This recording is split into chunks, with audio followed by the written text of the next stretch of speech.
எங்க இருந்து வரீங்க? அம்ஜிகரை. அம்பேத்கர். நேட்டிவ் சென்னை தானா? பழனி. பழனி. இந்த புத்தக காட்சி வந்து இது 49வது சென்னையில நடந்துட்டு இருக்கு. நீங்க இதுக்கு முன்னாடி புத்தக காட்சி இல்ல போயிருக்கீங்க? இதான் நான் ஃபர்ஸ்ட் டைம். அப்படியா? ஆமா. எப்படி ஃபீல் பண்றீங்க? நல்லா இருக்குங்க. ஆக்சுவலா குரான் இந்த அளவுக்கு நம்ம இவ்வளவு எஃபிஷியன்ட்டா நீங்க கொடுப்பீங்கன்னு நான் எதிர்பார்க்கல. Okay okay. சரி, அதனால நான் ஒரு புக் வாங்கலாம்னு என்ன காரணம் குரான் வாங்குறதுக்கு? ஆன்மீகத்தோட உயர்நிலைக்காக நான் வாங்கிட்டு இருக்கேன். சரி சரி. எல்லா மதங்கள்ல சம்மந்தப்பட்ட எல்லாமே நான் நூல்ல வச்சிருக்கேன்.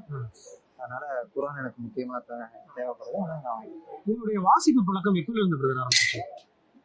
ஒரு வருஷம் ஆகுது. ஒரு வருஷம். அதுக்கு முன்னாடி அதற்கு முன்னாடி பாட புத்தகங்கள் தான் பார்ப்பேன். மற்றபடி இறை சம்பந்தப்பட்ட நூல்கள்லாம் இப்பதான் நமக்கு ஒரு 1.5 வருஷத்துல இருந்தா நமக்கு அதிகமா ஈடுபாடு ஏற்பட்டது. எதனால அந்த ஈடுபாடு உங்களுக்கு வந்துச்சு, அந்த வாசிப்பு பழக்கம்? எல்லாம் இறையோட ஆற்றல் தான். இறையோட ஆற்றல் தான். சரி, இன்னைக்கு வந்து இருக்கக்கூடிய சூழல்ல வந்து டெக்னாலஜிலாம் ரொம்ப வளர்ந்துருச்சு. ஏஐ, செயற்கை நுண்ணறிவுகள் அந்த காலகட்டங்கள்ல இந்த புத்தக கண்காட்சி நீங்க எப்படி பாக்குறீங்க? ஆக்சுவலா போன்ல நம்ம பாக்குறத விட புத்தகங்கள் வச்சு நம்ம பார்த்து நோக்கிறது இது பண்ணாதான் இன்னும் கொஞ்சம் எஃபிஷியன்டா இருக்கும். போன்லயும் பாக்கலாம், பட் புக்ல பாக்குற மாதிரி நமக்கு இது இப்போ இது வராது. பொதுவா நம்மளுடைய அரங்குக்கு வர்றவங்க எல்லாருக்கும் ஒரு சில கேள்வி கேட்போம் ஜென்ரலா. நீங்க வந்து ஒரு இஸ்லாமிய அரங்குக்குள்ள வரும்பொழுது உங்களுடைய உணர்வு எப்படி இருந்துச்சு?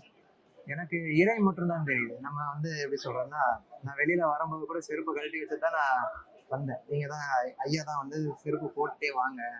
நான் எல்லா மதங்களையும் மதிக்கிறேன். ஓகே. அந்த மாதிரி இப்ப நீங்க எல்லா மதங்களையும் மதிக்கணும்னு சொன்னீங்களா? பொதுவா மதங்களை பத்தி கேட்டிருக்கீங்கல்ல, உங்களுடைய பார்வையில இஸ்லாத்தை எப்படி பாக்குறீங்க? இஸ்லாமிய நண்பர்களா இருக்கிறாங்களா? இருக்காங்க. அவங்க எப்படி பாக்குறீங்க? நீங்க அவங்களுடைய என் கூட பிறந்தவங்களா பாக்குறேன், அம்மாவை பாக்குறேன்.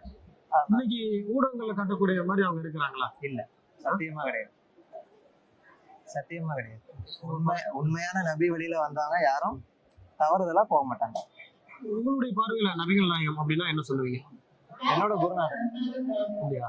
அவங்க கிட்ட பிடிச்ச விஷயங்கள் இப்ப எந்தெந்த செயல் நம்ம வாழ்க்கைக்கு என்னென்ன தேவையோ எல்லாமே சொல்லி கொடுத்திருக்காரு. அது பகுதி நம்ம நடந்தோம்னா மறுமை நாள் அதுமா பதில் சொல்லணும். இது கிடையாது. நல்லவனா இருக்கணும், நல்ல நிலை அடையணும். நீங்க இப்ப மறுமையை நம்புறீங்களா?